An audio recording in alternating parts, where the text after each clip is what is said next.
फरीदाबाद जिले में भाइयों मौजपुर गांव सुना होगा।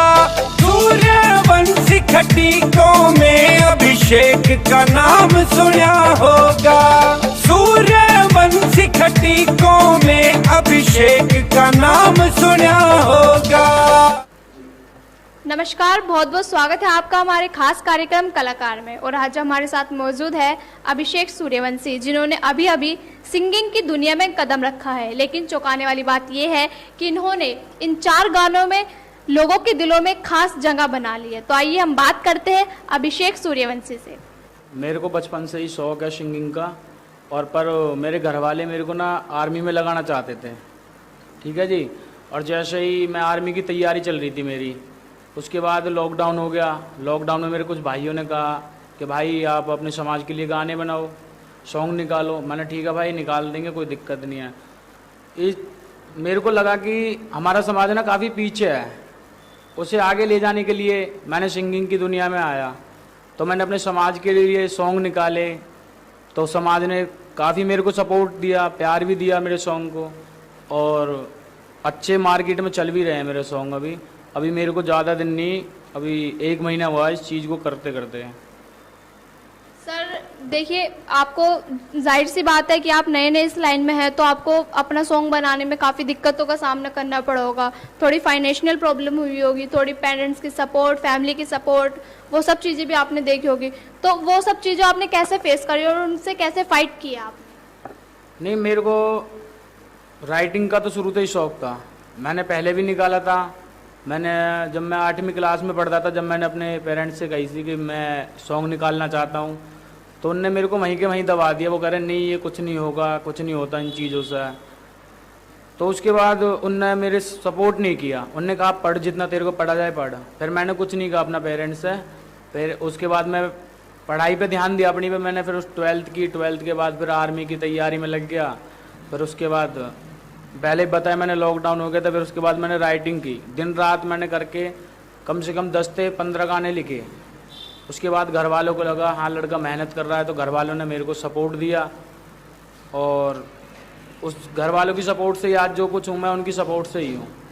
सर, जब भी कामयाब इंसान की बात की जाती है तो कहते हैं कि किसी भी कामयाब इंसान के पीछे किसी का हाथ होता है। तो अगर उस क्रेडिट की बात की जाए, उस हाथ की बात की जाए, तो वो कौन इंसान है जिसने आपको इस लाइन में आने की प्रेरित किया? आपके लिए वो हमेशा आपके साथ खड़ा रहा या आपकी हमेशा मदद की? नहीं जी, मैं आपको बताना चाहता हूँ फिर से। सबसे पहले हम अपने गांव के हम 4 भाई रहते थे एक साथ। फिर हमने वैसी फ़ोन से कॉमेडी वीडियो शूट की। हमने वैसे जैसे चैनल बना लेते हैं यूट्यूब पे, उस टाइप का हमने चैनल बनाया था एक। फिर उसके बाद भाइयों ने कहा ये करो वो करो। फिर एक हमारे कन्या भाई हैं, चाचा के लड़के हैं वो मेरे, उनने कहा भाई चलो एक गाना निकालते हैं। मैंने ठीक है भाई। तो मैंने लिखा, फिर गाना लिखा। उसके बाद गाना लिखने के बाद फिर हमने अपना चैनल बनाया। फिर इस चीज़ का मतलब क्रेडिट मैं अपने 4 बंदों को देना चाहता हूँ।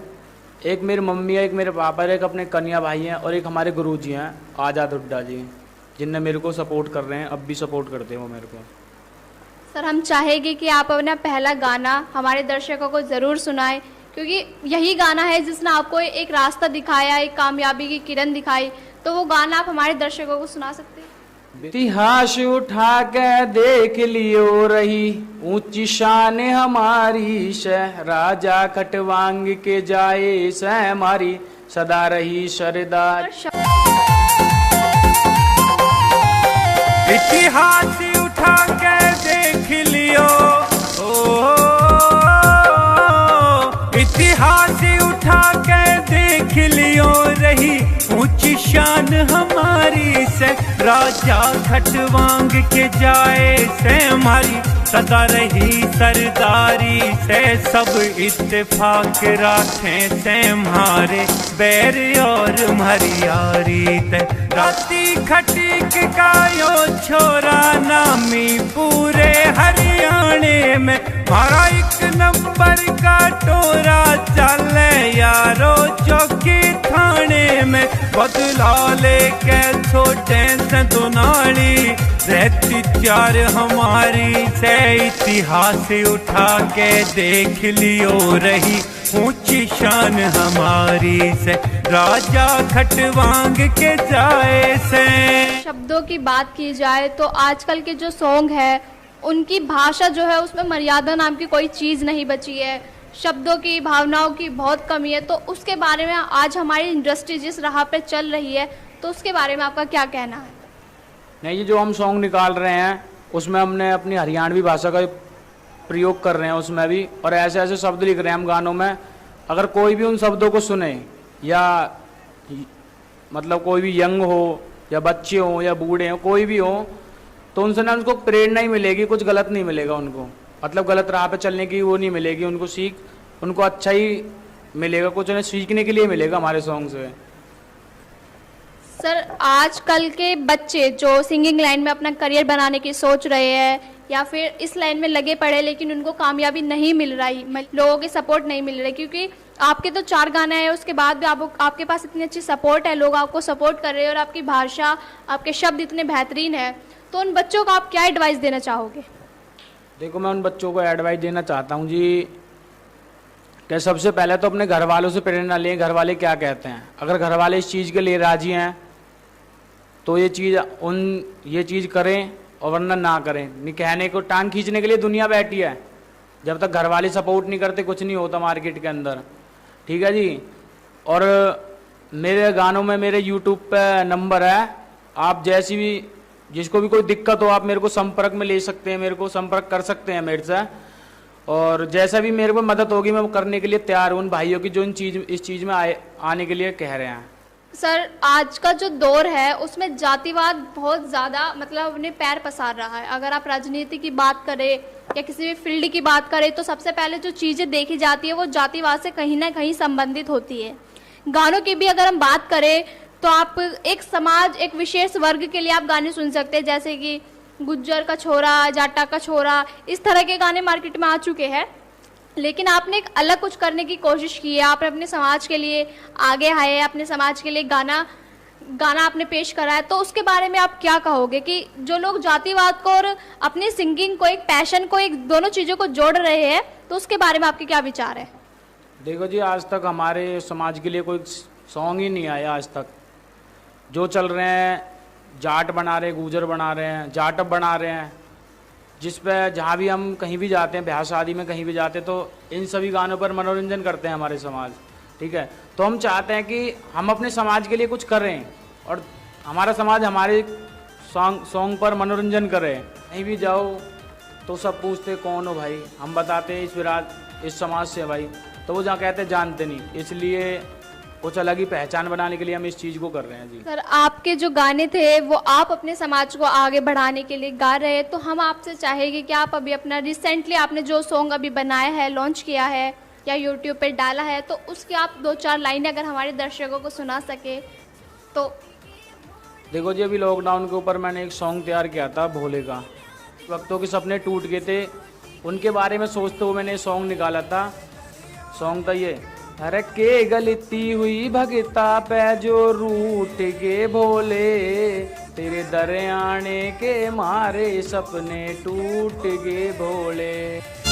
अरे के गलती हुई भगता पे जो रूठ के भोले, के गलती हुई भगता पे जो रूठ के भोले, तेरे दर आने के मारे सपने टूट के भोले, मारे तेरे ते मिलने के सपने टूट के भोले।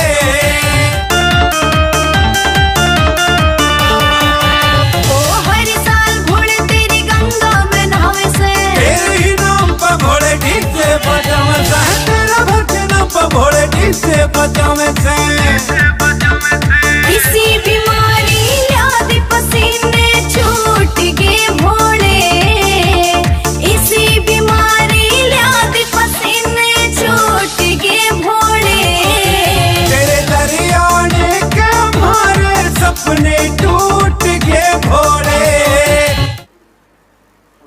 फिर भोले के बाद मैंने एक और सॉन्ग निकाला था, इसके बाद अपना भाईचारे के ऊपर निकाला था। उसमें सारे अपने भाइयों के नाम लिए थे, अपने भाई बहुत दूर दूर से भाई थे अपने, और जिनने मेरे को सपोर्ट कर रखा उनके नाम लिए थे। फरीदाबाद जिले में भाइयों मौजपुर गांव में सुना होगा, सूर्यवंशी खट्टी को मैं अभिषेक का नाम सुना हो। फरीदाबाद जिले में भाइयों मौजपुर गांव सुना होगा, सूर्यवंशी खट्टी को मैं अभिषेक का नाम सुना होगा, सूर्यवंशी खट्टी को मैं अभिषेक का नाम सुना होगा। तो ये थे हमारे साथ अभिषेक सूर्यवंशी, जिन्होंने अपनी ज़िंदगी के, अपनी करियर के बारे में बताया। उन लोगों को जो इस लाइन में अपना करियर बनाने की सोच रहे हैं, या जिन लोगों को भी तकलीफ़ें हो रही है, उनसे कैसे लड़ना है, कैसे फाइट करनी है, और कैसे अपने समाज को आप आगे लेकर जा सकते हैं, इसके बारे में इन्होंने बताया। और इसी तरह हम आपको रूबरू कराएंगे अन्य कलाकारों से हर हफ्ते हमारे खास कार्यक्रम